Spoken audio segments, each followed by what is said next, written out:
anytime, free on all platforms.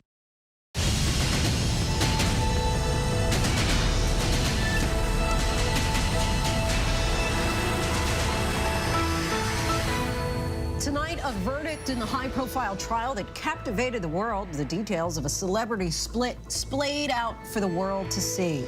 Do you find that Mr. Depp has proven by clear and convincing evidence that Ms. Heard acted with actual malice? Answer, yes. A jury sides with actor Johnny Depp in the defamation suit against his ex-wife, actress Amber Heard, awarding him millions of dollars, but Heard also walking away with millions. Reaction from both stars and legal experts as a week-long he said, she said on the stand finally comes to an end. Ever-changing details in the investigation into the deadly mass shooting in Uvalde, Texas. What authorities are now saying about the door the gunman used to get inside Robb Elementary School.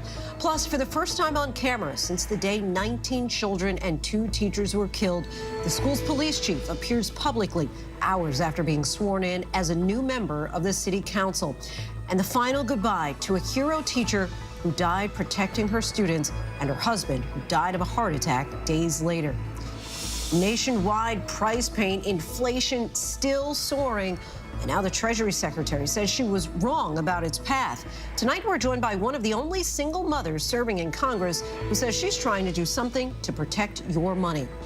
In Texas, trans children have become the center of a heated debate. The governor calls any gender-affirming care abusive procedures, while families are forced to live in fear as their children hope to live with acceptance. I was never a boy. I was always a girl. I was born a girl. I'm not the one who transitioned. It was the people around me who needed to change. As we count down to the Queen's Platinum Jubilee, ABC News Live takes a look back at her 70-year reign and how Her Majesty has maintained a close relationship with the United States for decades. If the Atlantic unites, not divides us, ours is a partnership, always to be reckoned with in the defense of freedom and the spread of prosperity. Good evening, everyone. I'm Lindsay Davis. Thank you so much for streaming with us. It has happened again 1 week after the mass shooting in Texas. Tonight, we are monitoring reports of a shooting at a Tulsa, Oklahoma hospital. Police say that there are multiple people shot and there are deaths to report. Of course, we'll bring you more information on that shortly as soon as more information comes into us. But we do begin with a dramatic conclusion to that high-profile libel case involving actors and former spouses Johnny Depp and Amber Heard that we've been covering since the beginning here on Prime. After weeks of tears, photos, voice recordings, and gripping testimony, late today, the jury delivered its verdict awarding Depp more than $10 million in damages. The case revolved around an op-ed article that Amber Heard wrote back in 2018, calling herself a victim of domestic abuse without mentioning Depp by name. The trial became a spectacle, with fans showing up outside the court and millions more tuning into the live stream as the difficult details played out for the world to see and hear. The 2 major Hollywood stars made claims of physical abuse against each other. Heard did win her claim that one of Depp's former lawyers defamed her. She was awarded $2 million in damages, but that is a small fraction of what she now owes her ex-husband. Trevor Ault leads us off with more on that verdict and what comes next.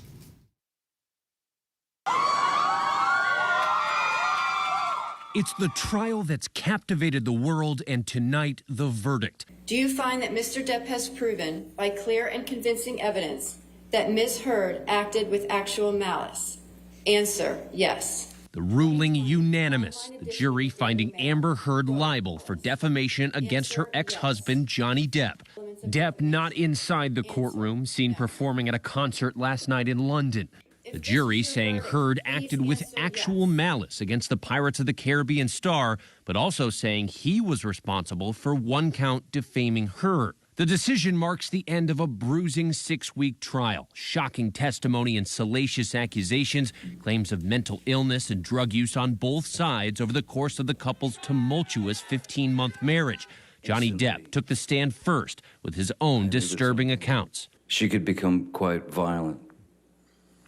And she was quite violent, and she was quite cruel. You'd get beat with a high-heel shoe or a telephone or whatever's handy. Playing tapes of explosive arguments. You didn't get punched. You got hit. I'm sorry I hit you like this, but I did not punch you. I did not deck you. I was hitting you? You are such a baby. Grow the up, Did you Johnny. start physical fights? I did start a physical fight. Yeah, you did, so I had Because to get out of there. Heard took the stand 3 weeks later, her team claiming there was a pattern of abuse and jealousy. A clinical and forensic psychologist who examined Heard testified she was suffering from PTSD caused by intimate partner violence. I don't know how much time passed, but at some point he had a broken bottle up against my face, neck area by my jawline, and he told me he'd carve up my face. I felt this pressure. On my pubic bone. Johnny had the bottle inside of me and was shoving it inside of me over and over again. Depp denied all of these claims. His libel lawsuit stems from a 2018 op-ed published by Heard in the Washington Post. The 35-year-old described herself as a public figure representing domestic abuse without naming Depp. But Depp's legal team argued the implications were clear and it cost him movie roles. He sued for $50 million. Heard's defense argued she was within her First Amendment rights and that statements made by his team defamed her. She countersued for $100 million. After nearly 13 hours of deliberation, today the jury sided with Depp in all 3 of his libel claims, awarding him $10 million in counterclaims and $5 million in punitive damages, which were later reduced to statutory punitive damages of $350,000. But they also found that one instance of defamatory language from Depp's attorney, who called Heard's abuse accusations a hoax. They awarded her $2 million in counterclaims. The trial attracted one of the largest spotlights in recent memory, with lines from eager onlookers forming outside the courthouse, hoping to be one of 100 allowed inside. Overwhelming support coming from fans of Johnny Depp, gatherers wearing Pirates of the Caribbean outfits, holding Justice for Johnny signs. Heard receiving death threats on social media, some calling it trial by TikTok. Some experts calling this verdict a blow for women who struggle to come forward after abuse. But others say Heard's testimony is what could have lasting damage. It makes it far more difficult for women who really have suffered from sexual violence or abuse to come forward because they will be afraid that they too might not be believed. I do think, however, that Amber Heard is the type of individual that the jury saw lied constantly, because Heard did lie. She was caught in multiple lies. Tonight, Amber Heard's legal team releasing this statement from the actress, where she says, "The disappointment I feel today is beyond words. I'm heartbroken that the mountain of evidence still was not enough to stand up to the disproportionate power, influence, and sway of my ex-husband." And Depp releasing a statement of his own, saying false, very serious, and criminal allegations were levied at me via the media, which triggered an endless barrage of hateful content, although no charges were ever brought against me. It had already traveled around the world twice within a nanosecond, and it had a seismic impact on my life and my career. The best has yet to come, and a new chapter has finally begun. Our thanks to Trevor Auld. This is certainly a complicated case that captured headlines globally. To help us understand the impact of the trial, celebrity divorce attorney Christopher Melcher joins us once again. Chris, thank you for coming on the show. Ultimately, this jury ruled in favor of Johnny Depp. It seemed like when we talked to you in the past that this is kind of what you were expecting. Any surprises for you here? Well, it's impossible to predict these jury verdicts. And here, I mean, they both took something home. And that's the most surprising element of it. You would figure that either one would win and the other would completely lose. But here the jury found that they had both were responsible for making defamatory statements against each other. But clearly the jury was in favor of Johnny because of this massive amount of damages that it awarded against Amber Heard. So it is definitely clears Johnny's name, not only in the court of public opinion, but now by a jury. After hearing all of this evidence, he takes home his name, and that was what he was really out for, not an award of damages. So the $2 million in damages that the jury decided to award to Heard, what does that say about her side of the story?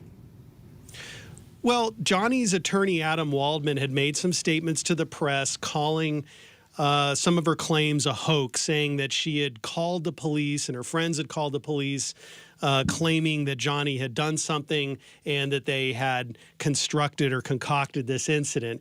And it was very specific what Mr. Waldman said, and the jury found that those statements to the press were false and were attributable to Johnny Depp and awarded $2 million in damages to her. But that statement was made 2 years after her op-ed statement. It was really in response to her op-ed statement. And so, again, it's a little bit of a win for her, but on the primary grounds of this case, all of those allegations of abuse that we heard her testify about, the jury did not believe that and found that Johnny had been defamed. In a statement, Depp said today in response to the ruling that it gave him his life back. Do you foresee a future where Depp can go back to the blockbuster Hollywood career that he once had? Absolutely. He's the most talked about celebrity right now. There's tons of positive sentiment about him. And of course, he's an accomplished actor. So I think whatever was holding him back before might have been just his own feelings about the hurt that was caused by this incident. Now, like he says, it's a new chapter he moves forward. I'm hoping for Amber's sake, she can find a new chapter for herself too, because this is now the defining role for her. It's difficult for her to kind of recover from this. In her own statement, Heard said that she was heartbroken by the verdict, calling it a setback for women. How could this high-profile case impact, do you feel, future cases like it? Well, that's a concern because it's very difficult for anyone to come forward, especially against a powerful person, to make allegations like this. And we want to support those folks, but only if they're truthful. And that's the problem that Amber had, is that her statements were not believable. There were inconsistencies with them, and the jury just didn't buy it. So the lesson, I think, here is support people who come forward, but we also have to look at these things with a critical eye, because we can't just take away somebody's reputation based on an accusation without knowing the facts. And if those accusations are not credible, then we should stand behind the accused, not the accuser. And lastly, there was a huge gathering outside the courthouse today, as you know. Why do you think that the public became so infatuated with this case? Well, I think because it's televised. We have other trials that we just read about after the fact, but this was televised. We could see the demeanor of the witnesses. And this goes well beyond just Johnny fans or Amber fans. This was us looking at our court system in action and expecting, justice to happen. And so I think we're seeing more of that because we had that window into the court that we often don't get unless we show up there in person.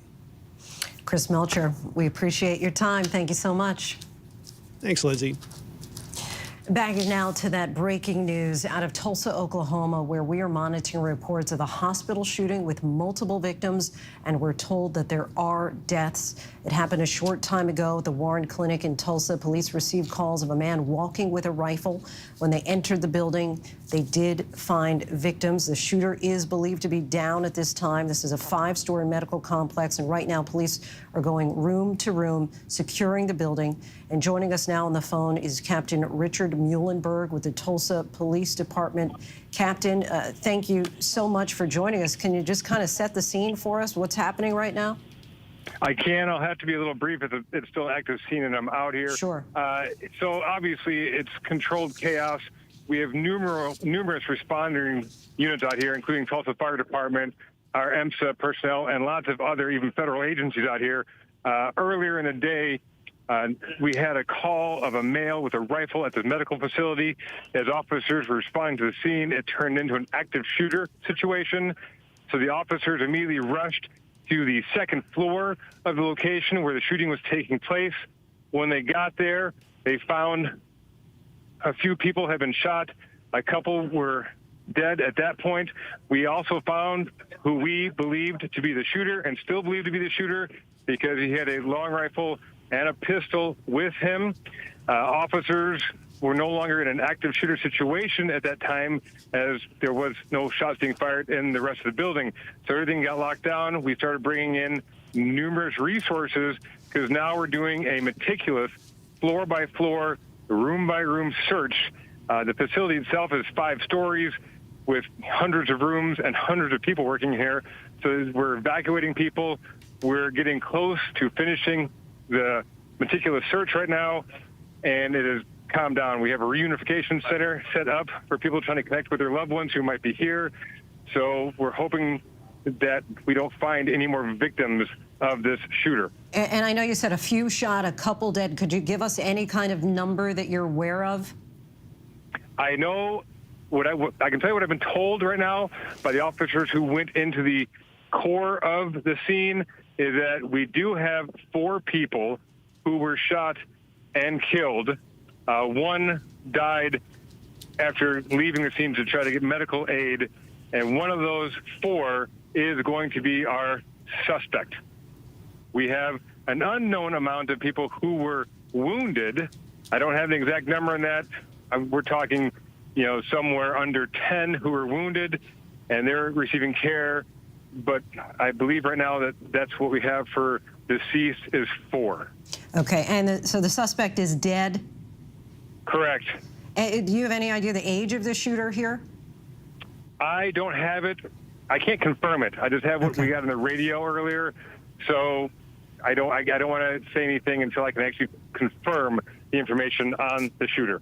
And I know that you are working this active season, so just the last question to you, just your response to see that this has happened so close to the mass shooting that we saw in Buffalo, that we saw in Uvalde, all happening just within weeks of each other, that this is now happening right in your town. It's absolutely tragic that it happens in any town.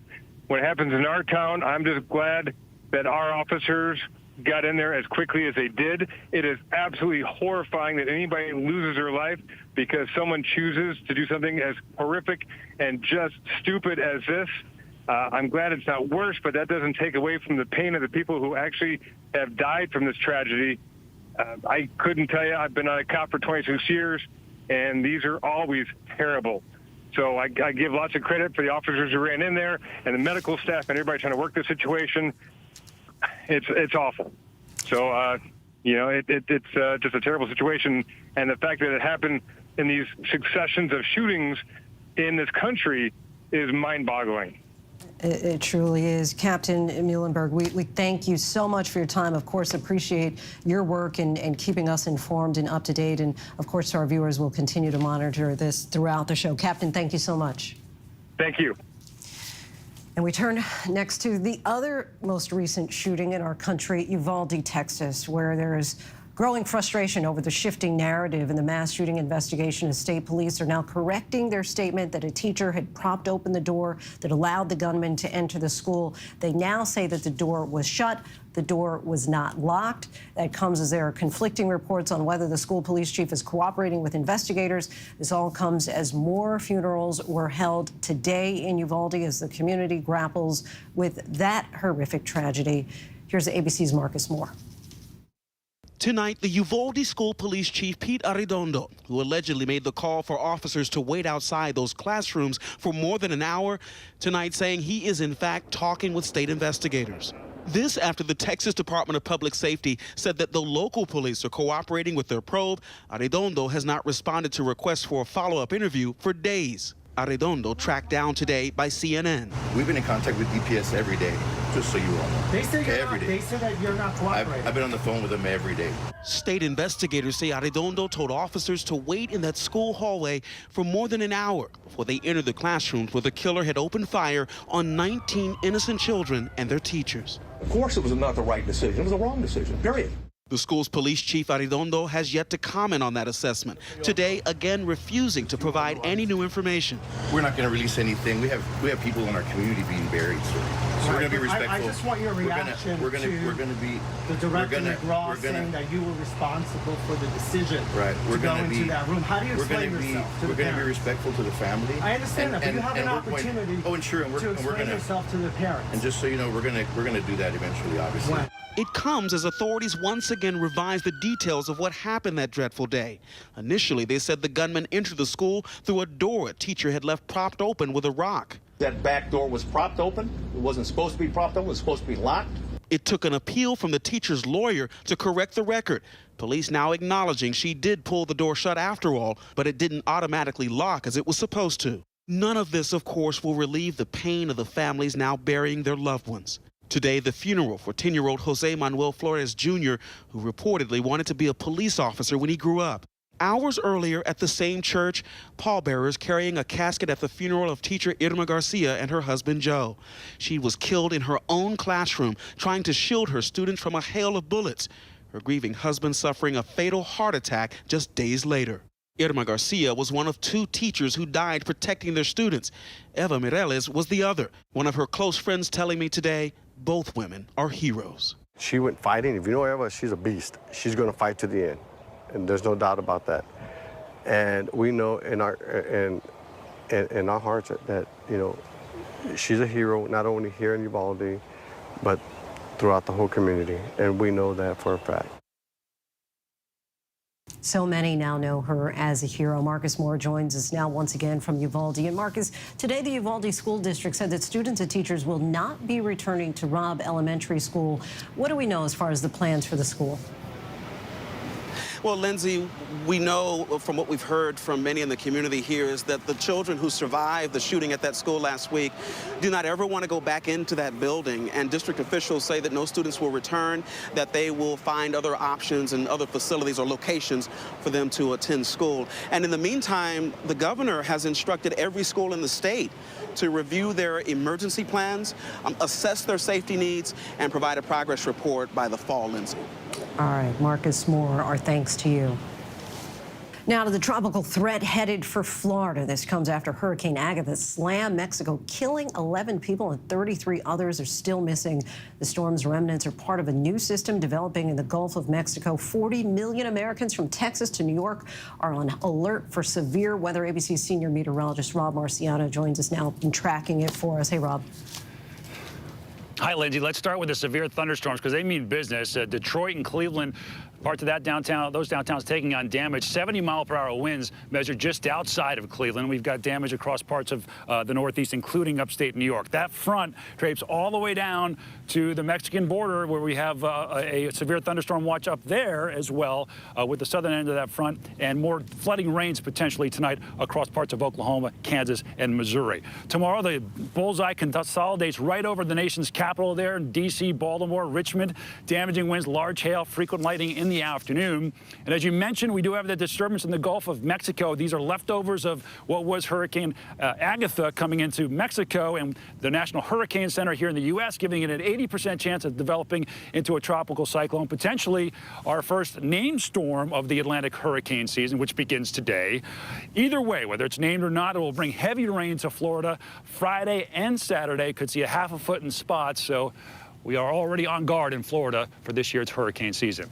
Day Lindsay? 1 of hurricane season, and the hurricanes are already arriving. Rob, our thanks to you as always. You got it.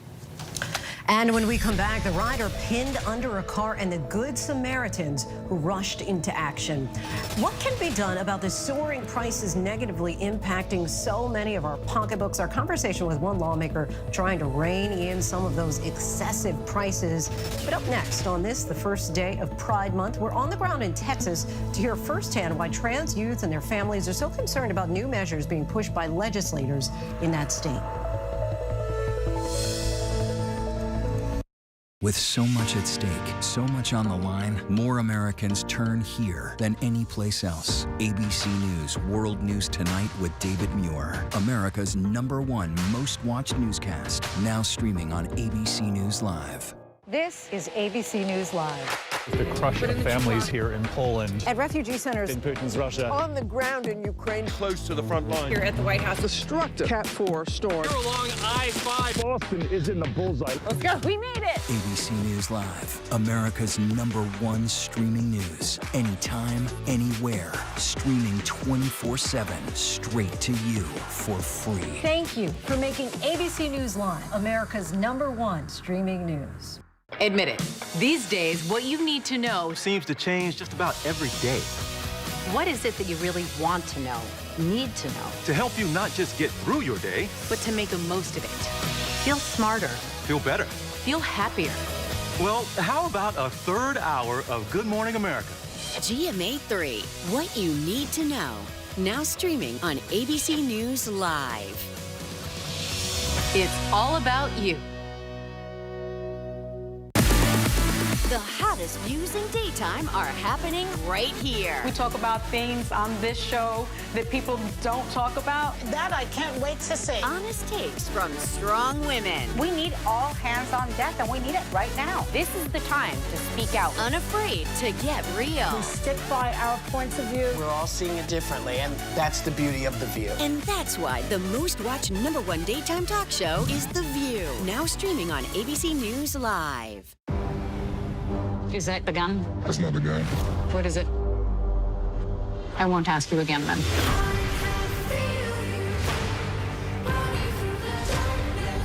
Are you a Nazi? The deeper you go into black markets, you could be putting your life at risk. the darker it gets. Why hasn't anyone come out and spoken? It's about the money. That's why we do it. Trafficked. New episodes Wednesdays at 9 on National Geographic. Take America's #1 news with you anywhere you go, anytime, free. Download the ABC News app now. Breaking news, exclusives, 24/7. There for you with one touch. The ABC News app. Download it now.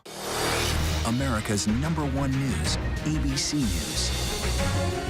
Most watched, most trusted, and streaming live to you anytime, anywhere, and free.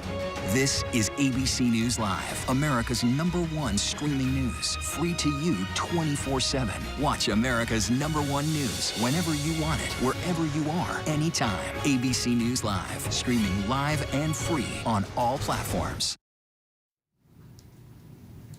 Take a look at this graphic scene in Myrtle Beach, South Carolina. Good Samaritans rushed to save a motorcycle rider who was pinned under a car there. This all began when two people riding on their bike were hit by a car. One of the passengers was thrown clear and the other became trapped. The Good Samaritans lifted the car to free the biker, and fortunately, both are expected to recover. Now on to the latest in the political culture wars over legislation directly targeting transgender families. Governor Greg Abbott of Texas is coming under fire after sending a letter to the Department of Family and Protective Services referring to gender-affirming care, even non-surgical, as abusive procedures that must be investigated. ABC's Maria Villarreal sits down with the families who are now living in limbo. Kimberly Shapley is packing to move again. Where are you going? I don't know. States that used to be thought of as safe for trans families to go to are no longer safe. I was never a boy. I was always a girl. I was born a girl. I'm not the one who transitioned. It was the people around me who needed to change. 11-year-old Esther Shapley, who goes by Kai, was assigned male at birth. It's hard to know just how many people in the U.S. identify the way Kai does. Some estimates show 1.4 million people in the U.S. identify as transgender. That is, identifying as a gender different from what they were anatomically assigned at birth. Her mother refuses to talk about her transition because she's worried the state will take away her children. Governor Greg Abbott sent this letter to the Department of Family and Protective Services. It refers to gender-affirming care, even non-surgical, as a sex change procedure and instructs the agency to promptly investigate any reported instances of these abusive procedures. And her mother admits early in her daughter's journey, her faith led her to believe Kai could be changed. At the time, I would imagine you were extremely conservative? Ultra-conservative, Tea Partier, full-time serving in the ministry. What made it all change? Because obviously you tried to change her. Yes. She started consistently praying to be with Jesus and never come back because she wanted to live with Jesus forever as a girl instead of here as a boy.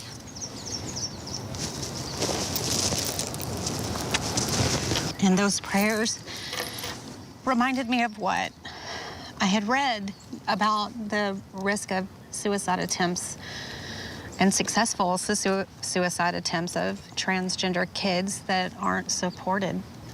Based on a study from 2019, the Williams Institute estimates that nearly 82% of transgender individuals have considered suicide, and that 40% have attempted suicide, with rates being the highest among transgender youth. The very real mental struggle intensified by recent actions from lawmakers restricting transgender rights.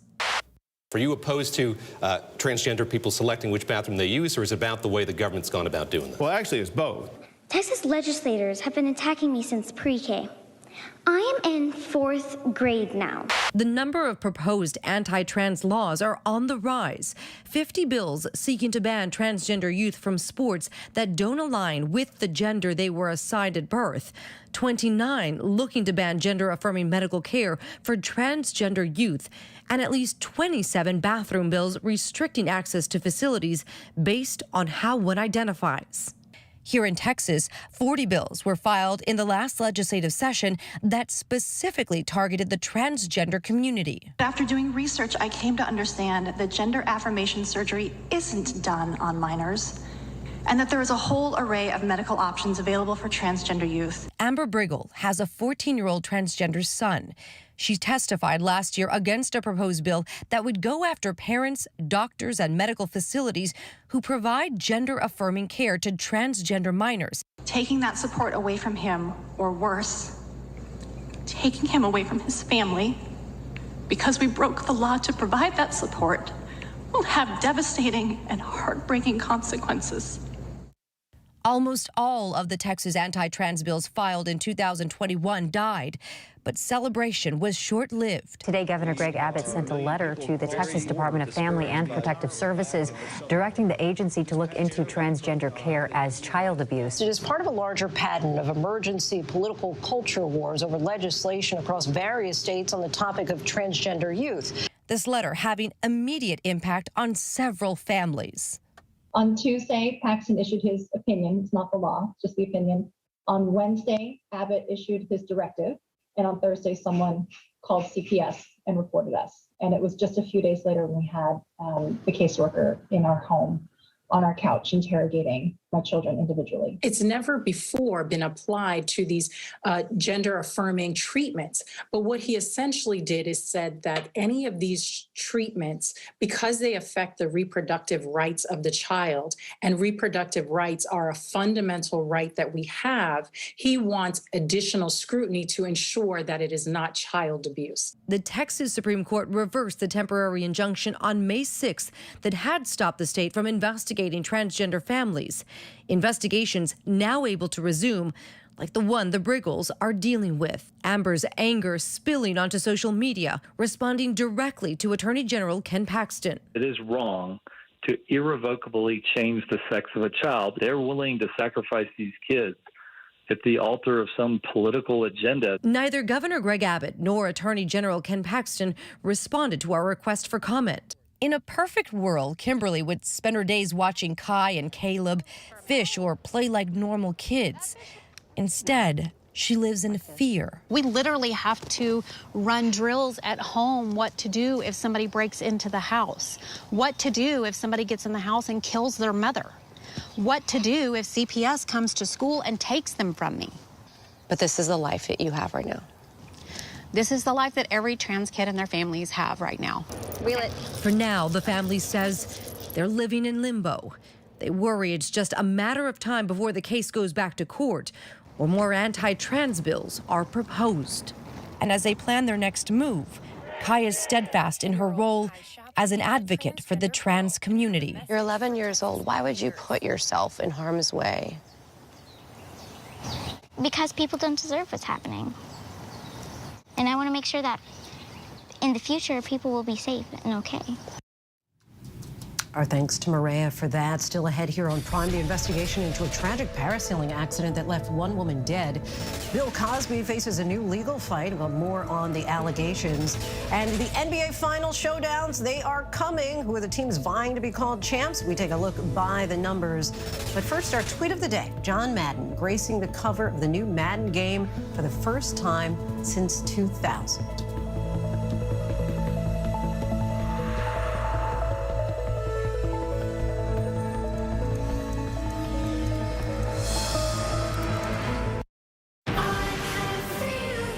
The deeper you go into black markets, the darker it gets. Trafficked, Wednesdays at 9 on National Geographic.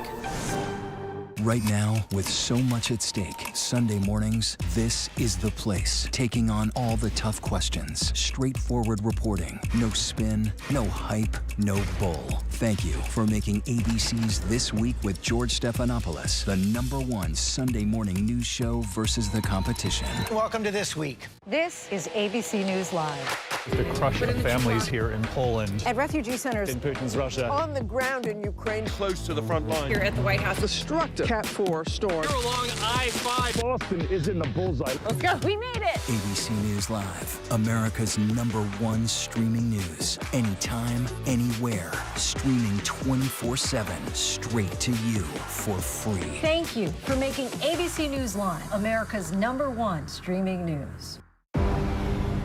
Is that the gun? That's not the gun. What is it? I won't ask you again then.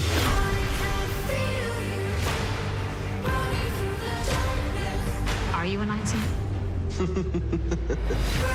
The deeper you go into black markets, You put people to your life like this. the darker it gets.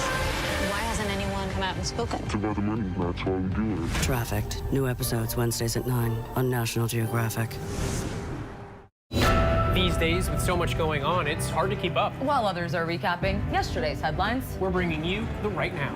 This is the busy border crossing. Steel barricades, another strike. The Right Now look at the day ahead, how it affects you and your family. Record high gas prices. The threat of cyber warfare. Is peace possible? World News Now beginning at 2 a.m. Eastern, followed by America This Morning. America's #1 early morning news. Streaming here on ABC News Live.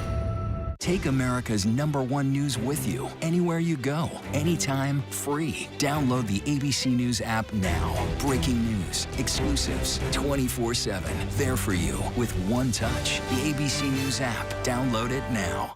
As of today, in a big way, we have inaugurated abcnews.com. A lot has changed in our world since Peter made that announcement. But what hasn't changed is the commitment to groundbreaking reporting and innovation at abcnews.com. And here's to everything ahead. Welcome back, everyone. The NBA Finals between the Boston Celtics and the Golden State Warriors tip off tomorrow night on ABC. Let's take a look by the numbers. It's been a whopping 58 years since the Celtics and Warriors last faced off in the NBA Finals. The Celtics took that 1964 final series 4-1. The Warriors are making their 12th finals appearance in franchise history and are returning to the finals for the 6th time in just the past 8 seasons. The last NBA team to do that, the Chicago Bulls in the 90s. The Warriors have a combined 123 games of NBA Finals experience, led by Steph Curry, Draymond Green, and Klay Thompson. The Boston Celtics, they have 0 games, not a none, zilch of NBA Finals experience on their current roster. 141 games, that's how many playoff games Celtics veteran Al Horford has played without a Finals appearance, the longest active streak in the NBA. But the Celtics franchise has made 22 Finals appearances, winning 17 of them, most recently in 2008. An 18th title would move them past the Lakers for the most in NBA history. As for who wins this series, the Warriors are the favorites in Vegas, going 9-0 at home this postseason. But the Celtics have been 7-2 on the road, and with the best defense this season, our colleagues at 538 give Boston an 80% chance of taking home the title. And we still have lots to get to here on Prime tonight. The weeks-long mission dubbed Operation Lost Souls that led to the recovery of dozens of missing children in one state. And with our friends across the pond set to celebrate the reign of Britain's Queen Elizabeth II, we look at how she has worked to maintain a good relationship with the U.S. But first, look at our top trending stories on abcnews.com.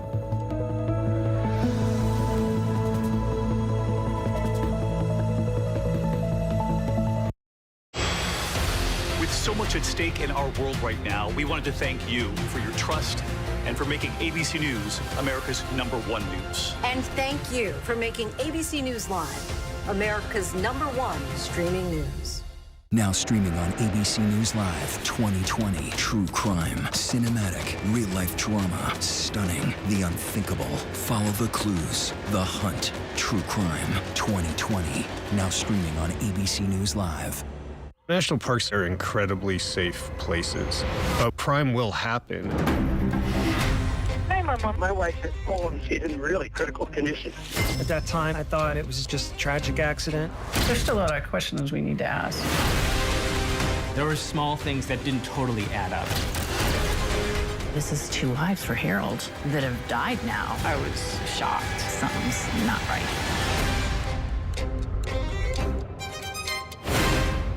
Admit it. These days, what you need to know seems to change just about every day. What is it that you really want to know, need to know? To help you not just get through your day, but to make the most of it. Feel smarter. Feel better. Feel happier. Well, how about a third hour of Good Morning America? GMA 3, what you need to know. Now streaming on ABC News Live. It's all about you. I know what happened, and I'm not guilty. Why the fascination with criminal trials? Figure out what's really out there. She revealed she had murdered his family. I know in my heart that he did this. It's the time of suspicion. The ending's really tough. You don't know whether truth is going to be difficult to find unless you try to find it.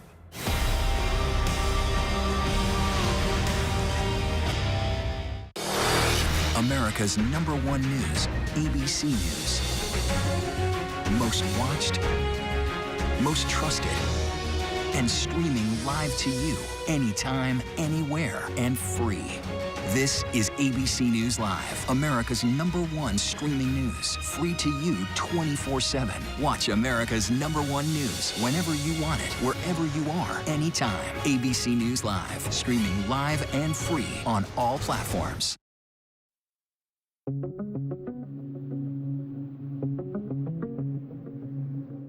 Do you find that Mr. Depp has proven by clear and convincing evidence that Ms. Heard acted with actual malice?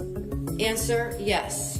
A jury siding with Johnny Depp, awarding him $10 million in compensatory damages and $350,000 in punitive damages, as capped by Virginia law. Amber Heard countersued for $100 million after Depp's team called her claims a hoax. Today, the jury siding with Heard on that claim, awarding her $2 million in compensatory damages, but no punitive damages. The nearly 6-week-long court battle stemmed from a Washington Post op-ed by Amber Heard, who described herself as a public figure representing domestic abuse. Johnny Depp wasn't named in the article, but his legal team maintained that it damaged his career and future potential earnings. This trial reeling in an audience of millions around the world and dozens who have shown up at this Virginia courthouse day after day.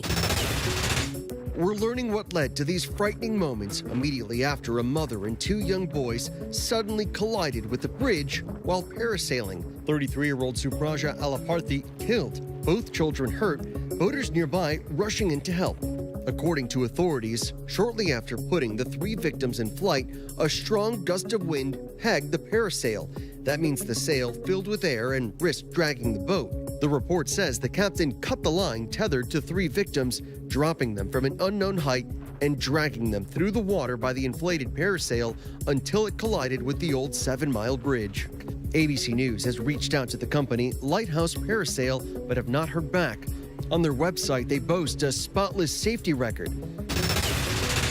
Opening statements today in a new sex abuse case against Bill Cosby. 11 months after his release from prison, Bill Cosby is again a defendant in a sexual assault proceeding. It's a civil case in Los Angeles. A woman who was 16 in 1975 asserts Cosby assaulted her at the Playboy Mansion. Cosby's lawyers say she was not a minor and no assault took place. Cosby will not attend or testify. A 3-week operation in West Texas led to the recovery of 70 missing children, according to the Department of Homeland Security. The investigation, called Operation Lost Souls, ran from the end of April through mid-May in the El Paso, Midland, and Ector counties.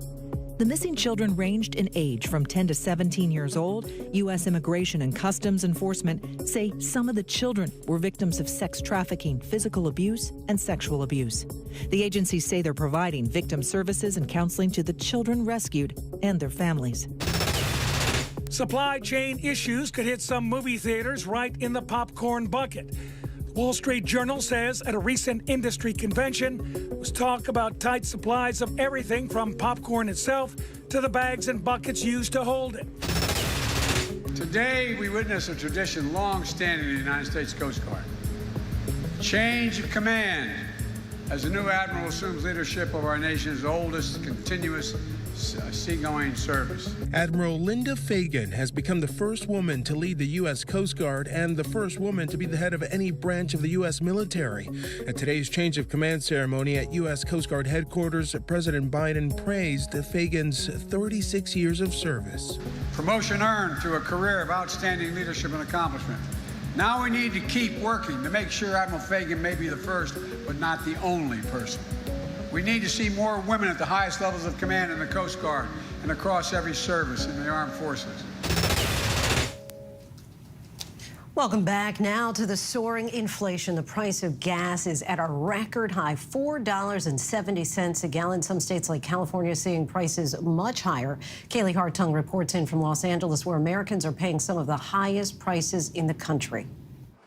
Tonight, this gas station sign showing $8 a gallon. A literal sign of the times. This is the most ridiculous thing that I have ever seen in 21 years of living in Los Angeles. That $8 price tag, way over California's highest in the nation average of $6.18 a gallon. But tonight, for the first time ever, at least 7 states averaging over $5 a gallon. Michigan, Indiana, Ohio, Kentucky, seeing prices go up 20 cents a gallon from the start of the week.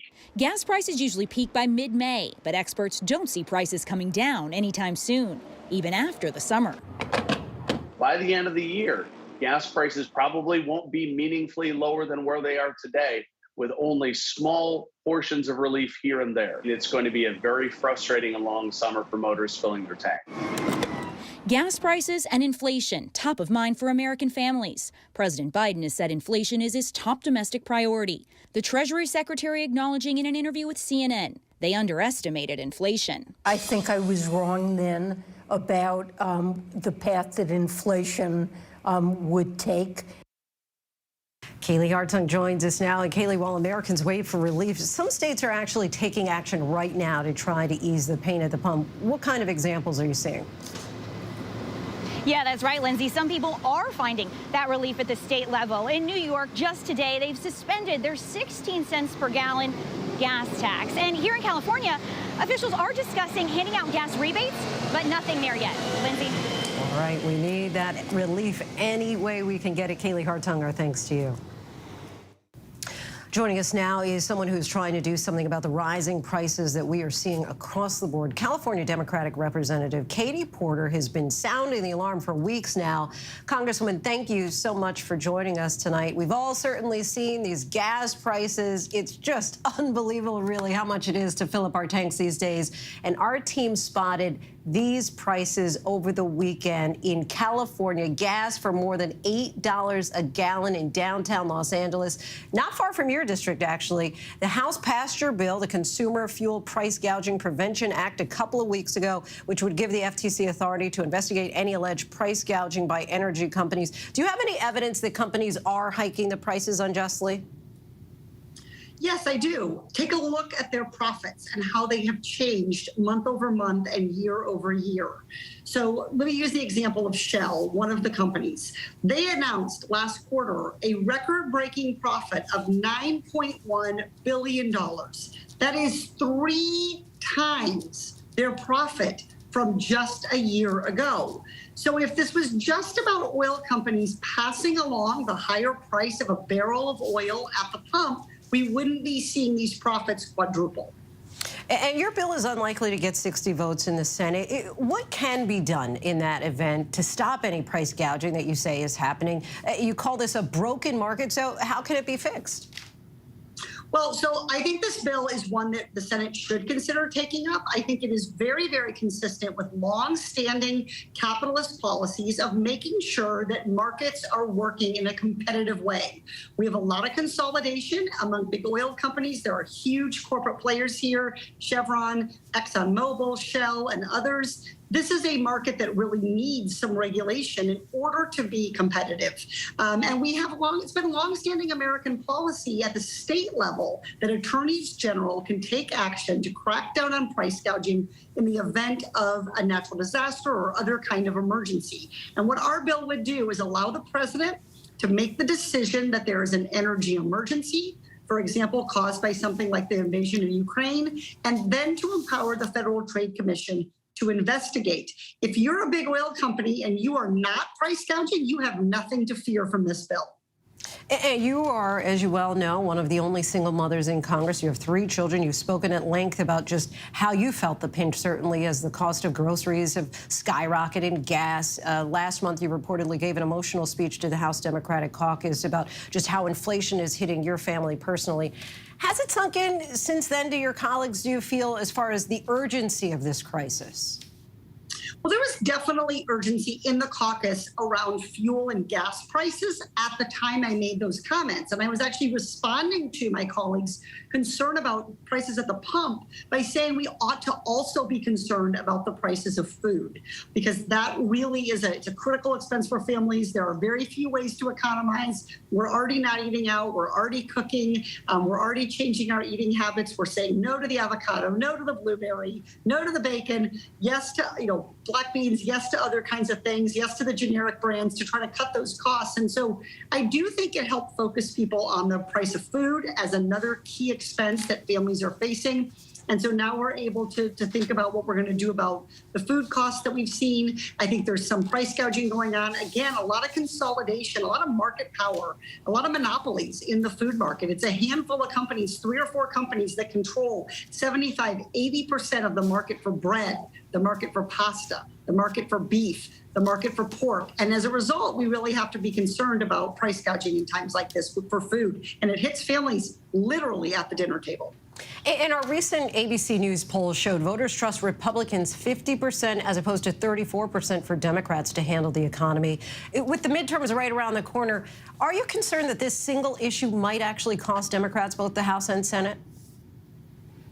I think it's really important for Democrats to lead the way on the economy. The evidence is year after year, election after election, vote after vote, Democrats do a better job creating a strong, stable, globally competitive economy. And what we're seeing with inflation is Democrats recognizing the problem and offering solutions. It's everything from the fuel price gouging bill, my bill that we just talked about to help reduce fuel gouging at the pump, to cracking down on things like abuses in the meatpacking industry. Democrats are moving forward on solutions, bringing down the price of childcare, bringing down the cost of insulin. What we're seeing Republicans do is use the pain of inflation to score political points. I think that's what voters ought to know going into the election season. And as you know, many Americans have really lost faith, though, in Congress. I mean, what do you say, for example, to a struggling constituent in Irvine who sees $40 billion is heading to Ukraine, but might be wondering, well, when is the relief on the way for me at the pump in the supermarket? Yeah, there's no doubt that every elected official, Democrats included, I hold my own party to the very highest standards in this regard, need to be understanding what it's like for everyday families. My gas tank right now is at a quarter full. I'm not looking forward to pulling in to fill up, and neither are my constituents. I understand and know that. I worry when I get to the register at the grocery store. What is the bill? Is it going to be $100, $115? I notice it used to be 80 or 90. So it's important to have that empathy, to be in our communities, to see that, but then also to identify policy solutions. Democrats have a track record of putting money in families' pockets when they need it. We did it during the pandemic. We've done it through higher wages, higher minimum wages. We are the party that consistently says the solution to having to a stronger economy is to make sure families have more money in their pocket to spend to take care of their loved ones, not to make sure that corporations have more billions to do stock buybacks and boost CEO pay. Representative Katie Porter, we thank you so much for your time. I appreciate you coming on the show. Thank you. Well, during her 70-year reign, Queen Elizabeth has maintained close ties to the United States and has maintained a fruitful alliance with our leadership and a whole lot more. ABC's Amy Robach now on how the Queen of England has cultivated a special relationship with America.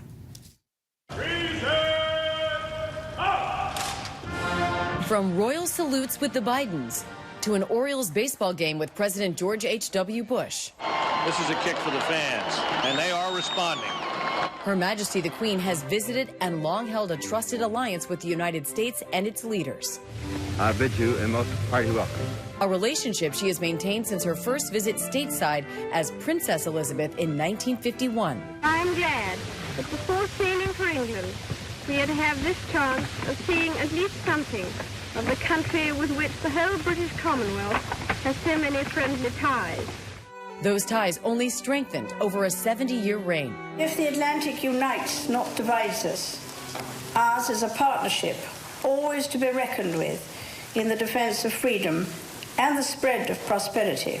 Of the many duties of the monarch, Queen Elizabeth serves as the head of state and commander-in-chief of the British Armed Forces. Although she is not the head of government, is the one in which all loyalty for every armed service man and woman is placed. That sense of duty boosting an unparalleled partnership, the UK has fought alongside the US in 2 world wars, brought the end of the Cold War, and operated side by side in Iraq and Afghanistan. Your country twice came to the rescue of the free and democratic world when it was facing military disaster. The Queen has met 13 of the last 14 U.S. presidents and first ladies. In 2021, Dr. Jill Biden meeting the Queen and other members of the royal family at the G7 summit in England as she stepped onto the world stage for the first time as First Lady. Your Majesty, Joe and I wish you a wonderful celebration of your Platinum Jubilee. Dr. Biden sending this exclusive message in honor of the Queen and her service. Congratulations on 70 years of service to the United Kingdom and Commonwealth. And thank you for your enduring friendship with the American people. Our thanks to Amy for that. Wake up early with us for coverage of the Jubilee. ABC News Live kicks off at 7 a.m. to go across the pond as the UK celebrates Queen Elizabeth. And before we go tonight, our image of the day. With their nation at war, Ukraine's soccer team gave that weary nation something to cheer. The nation beat Scotland 3-1 to keep their World Cup dreams alive in an emotional semifinal match. If they win their next match, they will join England, Iran, and the United States in Group B of the World Cup. And that is our show for this hour. Be sure to stay tuned to ABC News Live for more context and analysis of the day's top stories. Thanks so much for streaming with us.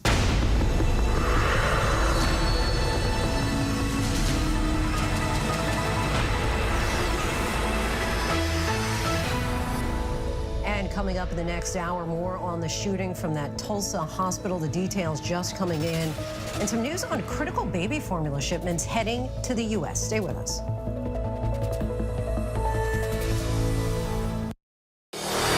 America's #1 news, ABC News. Most watched, most trusted, and streaming live to you anytime, anywhere, and free. This is ABC News Live, America's #1 streaming news, free to you 24/7. Watch America's #1 news whenever you want it, wherever you are, anytime. ABC News Live, streaming live and free on all platforms. More Americans choose ABC News, America's #1 news source. Take America's #1 news with you anywhere you go, anytime, free. Download the ABC News app now. Breaking news, exclusives, 24/7. There for you with one touch. The ABC News app. Download it now. The deeper you go into black markets, the darker it gets. Trafficked, Wednesdays at 9 on National Geographic. He thought he was God. He's now one of the most vilified men in the world. He is the everyman. Zelensky is the Tom Hanks of Ukraine. The The fact that a little nice Jewish boy is 5'7" is showing up this KGB agent in the Kremlin. What do you say to Americans who see Russia and you not only as a rival, but an unfriendly adversary? Two men at war. Which Vladimir will take over. The world is not going to be the same. So what's good to read this summer?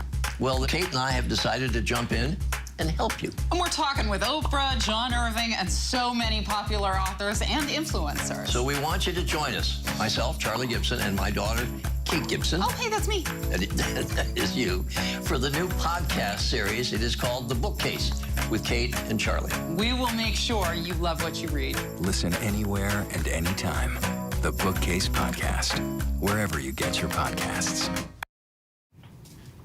Hi there, I'm Lindsay Davis. Thank you so much for streaming with us. We're following breaking news at this hour. Multiple people are dead after a shooting at a Tulsa, Oklahoma hospital. Right now, authorities are going room to room in the 5-story facility looking for victims. A short time ago, we had the chance to speak with the Tulsa Police Captain Richard Muhlenberg, who gave us the latest information. So obviously, it's controlled chaos. We have numerous responding units out here, including Tulsa Fire Department, our EMSA personnel, and lots of other even federal agencies out here. Earlier in the day, we had a call of a male with a rifle at the medical facility. As officers were responding to the scene, it turned into an active shooter situation. So the officers immediately rushed to the second floor of the location where the shooting was taking place. When they got there, they found a few people had been shot.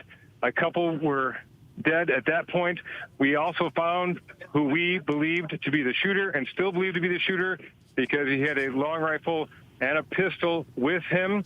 Officers were no longer in an active shooter situation at that time as there was no shots being fired in the rest of the building. So everything got locked down. We started bringing in numerous resources because now we're doing a meticulous floor-by-floor, room-by-room search. The facility itself is 5 stories with hundreds of rooms and hundreds of people working here. So we're evacuating people. We're getting close to finishing the meticulous search right now, and it has calmed down. We have a reunification center set up for people trying to connect with their loved ones who might be here. So we're hoping that we don't find any more victims of this shooter. And I know you said a few shot, a couple dead. Could you give us any kind of number that you're aware of? I know I can tell you what I've been told right now by the officers who went into the core of the scene is that we do have 4 people who were shot and killed. One died after leaving the scene to try to get medical aid, and one of those 4 is going to be our suspect. We have an unknown amount of people who were wounded. I don't have the exact number on that. We're talking, somewhere under 10 who were wounded, and they're receiving care. But I believe right now that that's what we have for deceased is 4. Okay, and so the suspect is dead? Correct. Do you have any idea the age of the shooter here? I don't have it. I can't confirm it. I just have what we got on the radio earlier. So I don't want to say anything until I can actually confirm the information on the shooter. And I know that you are working this active season, so just the last question to you, just your response to see that this has happened so close to the mass shooting that we saw in Buffalo, that we saw in Uvalde, all happening just within weeks of each other, that this is now happening right in your town. It's absolutely tragic that it happens in any town. When it happens in our town, I'm just glad that our officers got in there as quickly as they did. It is absolutely horrifying that anybody loses their life because someone chooses to do something as horrific and just stupid as this. I'm glad it's not worse, but that doesn't take away from the pain of the people who actually have died from this tragedy. I couldn't tell you. I've been a cop for 26 years, and these are always terrible. So I give lots of credit for the officers who ran in there and the medical staff and everybody trying to work the situation. It's awful. So, it's just a terrible situation.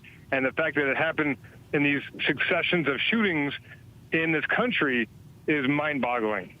It truly is. Captain Muhlenberg, we thank you so much for your time. Of course, appreciate your work and keeping us informed and up to date. And of course, to our viewers, we'll continue to monitor this throughout the show. Captain, thank you so much.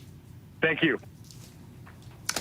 And we turn next to the most recent mass shooting last week, a little more than a week ago, one day over a week ago in Uvalde, where there's now growing frustration over the shifting narrative in the mass shooting investigation as state police are now correcting their statement that a teacher had propped open the door that allowed the gunman to enter the school. They now say that the door was shut but failed to lock. That comes as there are conflicting reports on whether the school police chief is cooperating with investigators. This all comes as more funerals were held yet again today in Uvalde as the community grapples with the horrific tragedy. Here's ABC's Marcus Moore once again in Texas for us.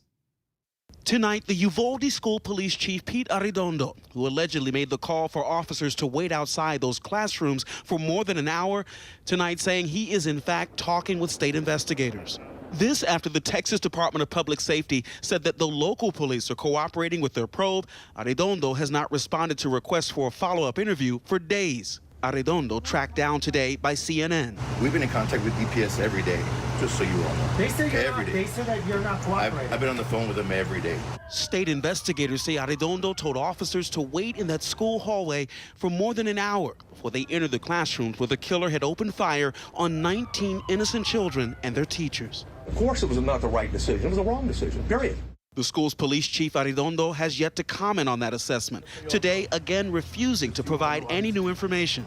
We're not going to release anything. We have people in our community being buried, sir. So we're going to be respectful. I just want your reaction we're going to be the director McGraw saying that you were responsible for the decision right. to go into that room. How do you explain yourself to the We're going to be respectful to the family. I understand that, but you have an opportunity to explain yourself to the parents. And just so you know, we're going to do that eventually, obviously. When? It comes as authorities once again revise the details of what happened that dreadful day. Initially, they said the gunman entered the school through a door a teacher had left propped open with a rock. That back door was propped open. It wasn't supposed to be propped open. It was supposed to be locked. It took an appeal from the teacher's lawyer to correct the record. Police now acknowledging she did pull the door shut after all, but it didn't automatically lock as it was supposed to. None of this, of course, will relieve the pain of the families now burying their loved ones. Today, the funeral for 10-year-old Jose Manuel Flores Jr., who reportedly wanted to be a police officer when he grew up. Hours earlier at the same church, pallbearers carrying a casket at the funeral of teacher Irma Garcia and her husband Joe. She was killed in her own classroom, trying to shield her students from a hail of bullets. Her grieving husband suffering a fatal heart attack just days later. Irma Garcia was one of 2 teachers who died protecting their students. Eva Mireles was the other. One of her close friends telling me today, both women are heroes. She went fighting. If you know Eva, she's a beast. She's going to fight to the end, and there's no doubt about that. And we know in our hearts that you know she's a hero, not only here in Uvalde, but throughout the whole community, and we know that for a fact. Our thanks to Marcus Moore. Now to some other headlines that we're monitoring here at ABC News at this hour. The Biden administration has announced 2 new baby formula shipments from Europe and Australia are heading to the U.S. next week. More than 600,000 pounds in total will be heading to spots nationwide. That's more than 8 million 8-ounce bottles. According to the White House, the first shipment will be available at Target stores from coast to coast within weeks. Authorities at Yellowstone National Park are investigating a bison attack. The visitor from Ohio was gored after getting too close to the animal. She was thrown 10 feet into the air and is being treated for puncture wounds and other injuries. Park officials have been clear for some time about the risks posed by bison at that park. And Sheryl Sandberg is stepping down as COO of Meta, which is the parent company of Facebook. She apparently told founder Mark Zuckerberg about her decision over the weekend. She says that she wants to concentrate on her family and philanthropic work. Her plan is to leave this fall, but she remains on the company's board of directors. Now on to the latest in the political culture wars over legislation directly targeting transgender families. Governor Greg Abbott of Texas is coming under fire after sending a letter to the Department of Family and Protective Services referring to gender-affirming care, even non-surgical, as abusive procedures that must be investigated. ABC News' Maria Villarreal sits down with several families who are now living in limbo. Kimberly Shapley is packing to move again. Where are you going? I don't know. States that used to be thought of as safe for trans families to go to are no longer safe. I was never a boy. I was always a girl. I was born a girl. I'm not the one who transitioned. It was the people around me who needed to change. 11-year-old Esther Shapley, who goes by Kai, was assigned male at birth. It's hard to know just how many people in the U.S. identify the way Kai does. Some estimates show 1.4 million people in the U.S. identify as transgender. That is, identifying as a gender different from what they were anatomically assigned at birth. Her mother refuses to talk about her transition because she's worried the state will take away her children. Governor Greg Abbott sent this letter to the Department of Family and Protective Services. It refers to gender-affirming care, even non-surgical, as a sex change procedure and instructs the agency to promptly investigate any reported instances of these abusive procedures. And her mother admits early in her daughter's journey, her faith led her to believe Kai could be changed. At the time, I would imagine you were extremely conservative? Ultra-conservative, Tea Partier, full-time serving in the ministry. What made it all change? Because obviously you tried to change her. Yes. She started consistently praying to be with Jesus and never come back because she wanted to live with Jesus forever as a girl instead of here as a boy.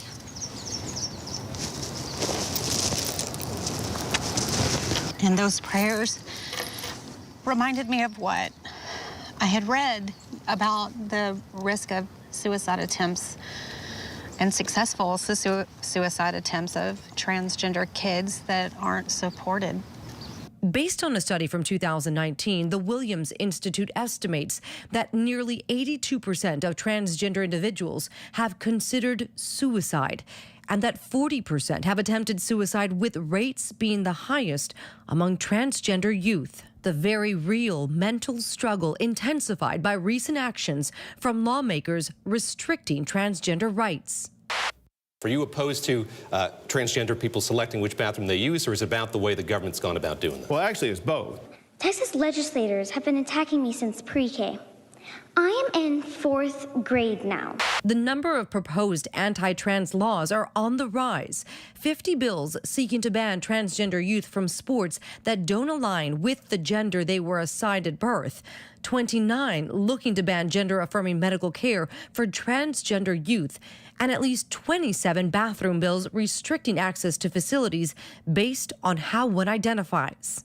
Here in Texas, 40 bills were filed in the last legislative session that specifically targeted the transgender community. After doing research, I came to understand that gender affirmation surgery isn't done on minors, and that there is a whole array of medical options available for transgender youth. Amber Briggle has a 14-year-old transgender son. She testified last year against a proposed bill that would go after parents, doctors, and medical facilities who provide gender-affirming care to transgender minors. Taking that support away from him, or worse, taking him away from his family, because we broke the law to provide that support, will have devastating and heartbreaking consequences. Almost all of the Texas anti-trans bills filed in 2021 died, but celebration was short-lived. Today, Governor Greg Abbott sent a letter to the Texas Department of Family and Protective Services directing the agency to look into transgender care as child abuse. It is part of a larger pattern of emergency political culture wars over legislation across various states on the topic of transgender youth. This letter having immediate impact on several families. On Tuesday, Paxton issued his opinion. It's not the law, it's just the opinion. On Wednesday, Abbott issued his directive. And on Thursday, someone called CPS and reported us. And it was just a few days later when we had the caseworker in our home on our couch interrogating my children individually. It's never before been applied to these gender-affirming treatments. But what he essentially did is said that any of these treatments, because they affect the reproductive rights of the child, and reproductive rights are a fundamental right that we have, he wants additional scrutiny to ensure that it is not child abuse. The Texas Supreme Court reversed the temporary injunction on May 6th that had stopped the state from investigating transgender families. Investigations now able to resume, like the one the Briggles are dealing with. Amber's anger spilling onto social media, responding directly to Attorney General Ken Paxton. It is wrong to irrevocably change the sex of a child. They're willing to sacrifice these kids at the altar of some political agenda. Neither Governor Greg Abbott nor Attorney General Ken Paxton responded to our request for comment. In a perfect world, Kimberly would spend her days watching Kai and Caleb fish or play like normal kids. Instead, she lives in fear. We literally have to run drills at home, what to do if somebody breaks into the house, what to do if somebody gets in the house and kills their mother, what to do if CPS comes to school and takes them from me. But this is the life that you have right now. This is the life that every trans kid and their families have right now. For now, the family says they're living in limbo. They worry it's just a matter of time before the case goes back to court or more anti-trans bills are proposed. And as they plan their next move, Kai is steadfast in her role as an advocate for the trans community. You're 11 years old. Why would you put yourself in harm's way? Because people don't deserve what's happening. And I want to make sure that in the future, people will be safe and okay. Our thanks to Maria for that. Now to the soaring inflation, the price of gas at a record high, $4.70 a gallon. Some states like California are seeing prices that are even higher. Kaylee Hartung reports in from Los Angeles, where Americans are paying some of the highest prices in the country. Tonight, this gas station sign showing $8 a gallon, a literal sign of the times. This is the most ridiculous thing that I have ever seen in 21 years of living in Los Angeles. That $8 price tag way over California's highest in the nation average of $6.18 a gallon. But tonight, for the first time ever, at least 7 states averaging over $5 a gallon. Michigan, Indiana, Ohio, Kentucky seeing prices go up 20 cents a gallon from the start of the week. Gas prices usually peak by mid-May, but experts don't see prices coming down anytime soon, even after the summer. By the end of the year, gas prices probably won't be meaningfully lower than where they are today, with only small portions of relief here and there. It's going to be a very frustrating and long summer for motorists. And we continue to follow breaking news out of Tulsa, Oklahoma tonight, where multiple people are dead after a shooting at a hospital campus. We join this press conference now with the Tulsa mayor and police deputy live. 4:52 hours. Our dispatch received a call of an active shooter at the Natalie Medical Building at 6457 South Yale Avenue. We had officers arrive at the location at 4:56, so a 3-minute response time, and make contact with victims and the suspect at 5:01. And that was them making their way to the second floor. The officers that did arrive were hearing shots in the building, and that's what directed them to the second floor. Right now, we have 4 civilians that are dead. We have 1 shooter that is dead, and right now, we believe that is self-inflicted. Officers have not been interviewed, but we're certain that's a self-inflicted gunshot wound on his part.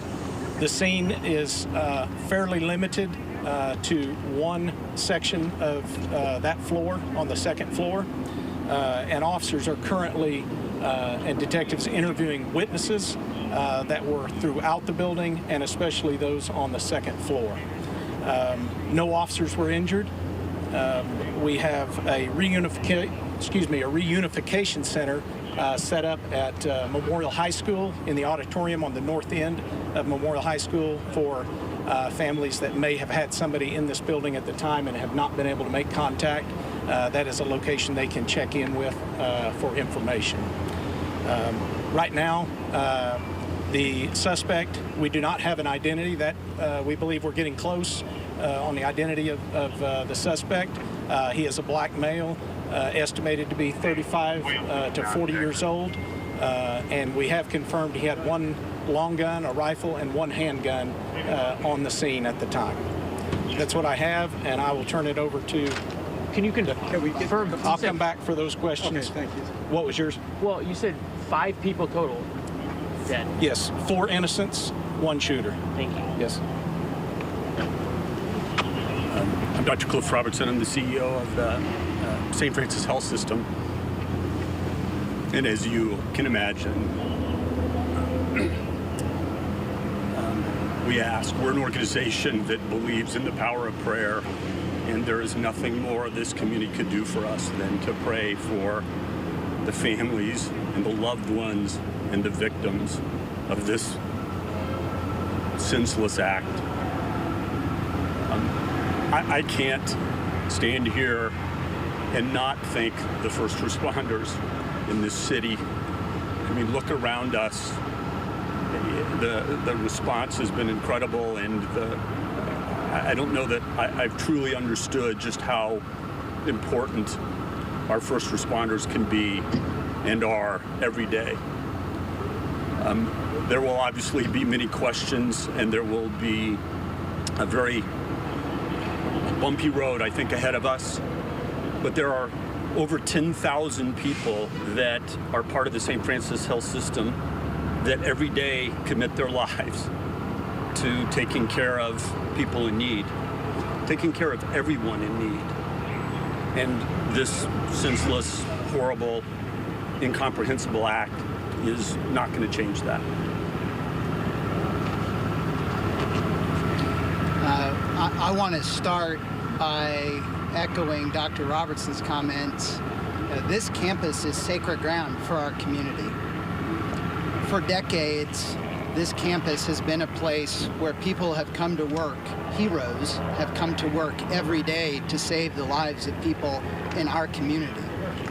Just in the last few years, in the greatest public health crisis that our city has ever had to face, this has been the facility more than any other that has worked to save the lives of people in this city.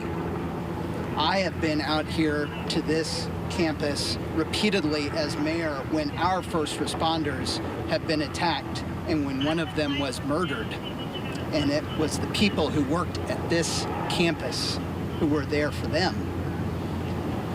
So I know, because I know Tulsa, I know there are so many people out there right now that want to know what you can do to support the people at St. Francis Health System in the midst of this tragedy. I don't have one thing for you right now. I would ask for you to think about what the St. Francis Health System and the people that work there mean to our community, what they mean to you and your family and your neighbors, the heroes who protect you. Think about what they mean to you and think about in your own way what you can do to show your support for them in the midst of this tragedy. I also want to express our community's profound gratitude for the broad range of first responders who did not hesitate today to respond to this act of violence. The men and women of the Tulsa Police Department did not hesitate. And when you look around today, you see personnel from federal law enforcement, the Tulsa County Sheriff's Office, the Oklahoma Highway Patrol, the Tulsa Fire Department, EMSA. They are all here to provide the support and their own skill set that they can bring to support the people who work on this campus. And all of us in Tulsa have a responsibility to do the same. Thank you. We'll turn it back to Chief Daglish for any questions that you might have. Mayor, while you're up there, could we get your response? I mean, we're now in a club of cities that had to deal with something like this. What is your response to what happened here? Right now, my thoughts are with the victims in here, many of whose families don't even know about this yet. So if we want to have a policy discussion, that is something to be had in the future, but not tonight. Not tonight. Do we know if the victims were employees of the hospital or patients? From what we do know, it could be a combination, both of employees and visitors. Do we know if he was a patient? We do not. With everything that's happened recently, was he wearing body armor? Not that I'm aware of. That has not been mentioned. Chief, you said he had 2 weapons with him, a pistol of some sort and a long gun. Do we know which weapon or both weapons? What did he use, or do we know that yet? It appears both weapons at one point or another were fired on the scene. Do we have any reason to believe he was targeting anybody specifically? We don't have that yet. Investigators, the building not long before we came down here was officially secured, and homicide and crime scene detectives were just making their way in. So all of the investigation and investigative portions and those types of questions are just getting looked into right now. Can you talk about what's on that second floor? I don't have the, there is an orthopedic center, or orthopedic office there, but I'm unaware of if that occupies the whole floor or if there are other offices on the floor. Do we know if that's where this happened, in that orthopedic center? At least part of the same. Is everybody, cleared out of the closets, the cubbies, and yeah, they've gone floor to floor, office to office, and has gathered keys from St. Francis and have essentially cleared, and we utilize officers from those other agencies as well to help get that job done. There was one witness, potential victim, that was found late in the process, locked in a closet. So worth their efforts to make sure that was very methodically done. How long was this shooter active from the first shot to him inflicting a wound on himself? There was a 3-minute response, so I don't know how long the call took to come in, but it appears as though the whole thing was a 4-minute or so time span from the time it came in to the time officers made contact, 4 to 5 minutes. And all the gunfire occurred in that same area on the second floor, as far as we know? The best we believe right now. Do we know who called? I do not. After everything that happened last week, was active shooter training refreshed on y'all's mind? And this was just almost second nature for you? Yeah, I think that's probably fresh on everyone's minds. I will say Tulsa revisits that topic regularly. So I was very happy with what we know so far regarding the response of our officers. And as the mayor mentioned, the citizens of Tulsa, I think, should be proud. This parking lot was difficult to get to for some of those officers who were here just minutes after it came in. It was difficult due to the amount of cars that had responded from all sides of town. And then federal agencies, I believe every federal agency is represented here. Light Horse are here. I've been contacted by surrounding sheriff's offices, Sheriff Regalado, Sheriff Chris Elliott, offering to help cover calls for service while we dealt with the scene. So the response, I cannot overstate how proud I am of the area response to this incident. Do you believe he acted alone? We're going to have a press conference tomorrow. Yep. We're still unpacking a lot of this. We can ask questions all night. I've got a question for Dr. Robertson. If you want to answer the question, so you can, or else we can wait till tomorrow. We don't know. We are still trying to confirm his identity, and the intelligence and the investigative side will take off after that. Do we know if there's any There'll be no more questions today. We'll have a press conference tomorrow. We'll get you all the information you need. Thank you. Yes.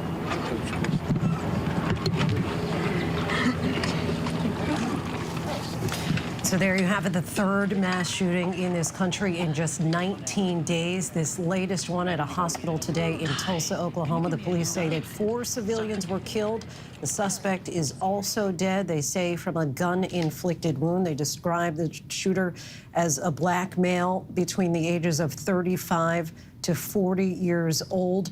The Tulsa mayor really commending the first responders today, saying that they did not hesitate to act. We also heard from the head of the St. Francis Health System there saying that they believe in the power of prayer, and they are asking the community to come together and pray for them.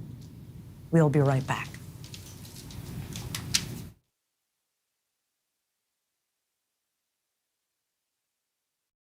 This is ABC News Live. The crush of families here in Poland. At refugee centers In Putin's Russia. on the ground in Ukraine. Close to the front line. Here at the White House. Destructive Cat 4 storm. Here along I-5. Boston is in the bullseye. Let's go. We made it. ABC News Live, America's #1 streaming news. Anytime, anywhere. Streaming 24/7 straight to you for free. Thank you for making ABC News Live America's #1 streaming news.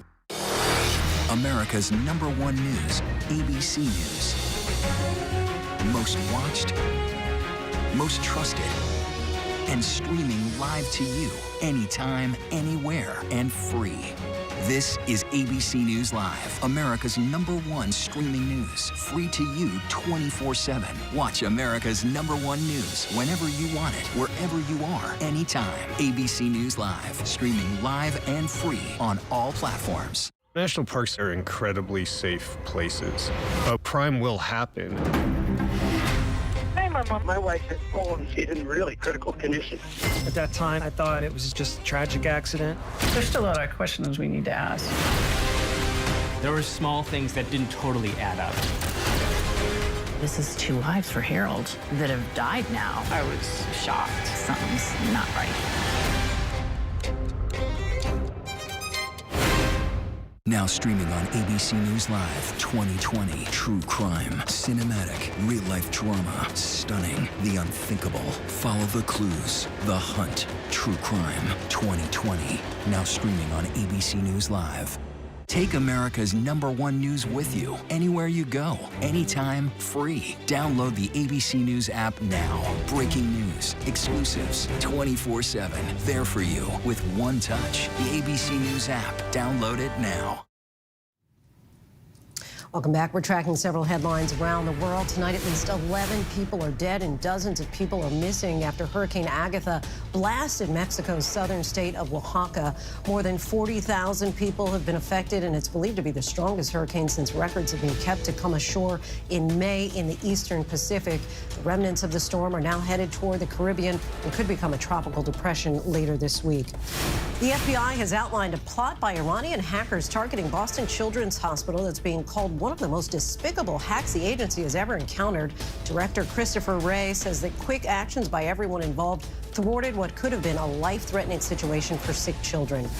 The once-in-a-lifetime celebration for Queen Elizabeth kicks off tomorrow. The event, which is called the Platinum Jubilee Celebration, marks 70 years on the throne for the 96-year-old monarch.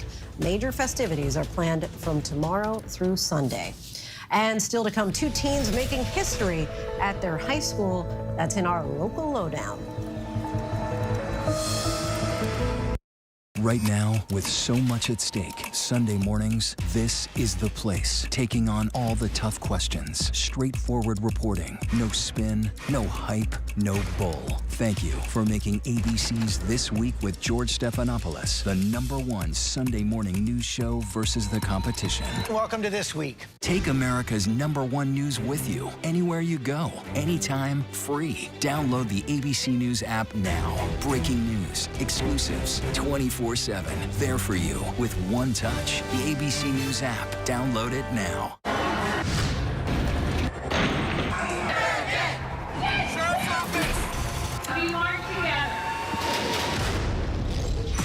The most powerful stories of our time, anytime. Nightline. Ready for a little GMA-ish promo? Okay, here we go. GMA 7A every day with Robin, George, and Michael. That's how you start the day. Boom! America's #1 news, ABC News. Most watched, most trusted, and streaming live to you anytime, anywhere, and free. This is ABC News Live, America's #1 streaming news. Free to you 24/7. Watch America's #1 news whenever you want it, wherever you are, anytime. ABC News Live, streaming live and free on all platforms. 2 seniors are making history at their high school this year. For the first time, the Jacksonville School's valedictorian and salutatorian are both young black men. Reporter Leah Shields with our partner station First Coast News introduces us to the pair in tonight's Local Lowdown. In elementary school, in 5th grade, my sister graduated as number 8 in her class, actually from here at Uvalde High School. And so from there, I kind of aspired to be number 1. And I seen that there weren't many African-American men that were valedictorian. And so I wondered how I would inspire other African-American young men if I was valedictorian. Grades are finalized, assignments turned in, and the speeches written. You know, I want to get rid of a generational curse. You know, like a lot of my family, some of them didn't graduate. This is Jeffrey Francis. I'm valedictorian. And Daryl Worrell. You are salutatorian. Yeah, correct. Surprisingly, they're friends, not rivals, who climbed the ranks together.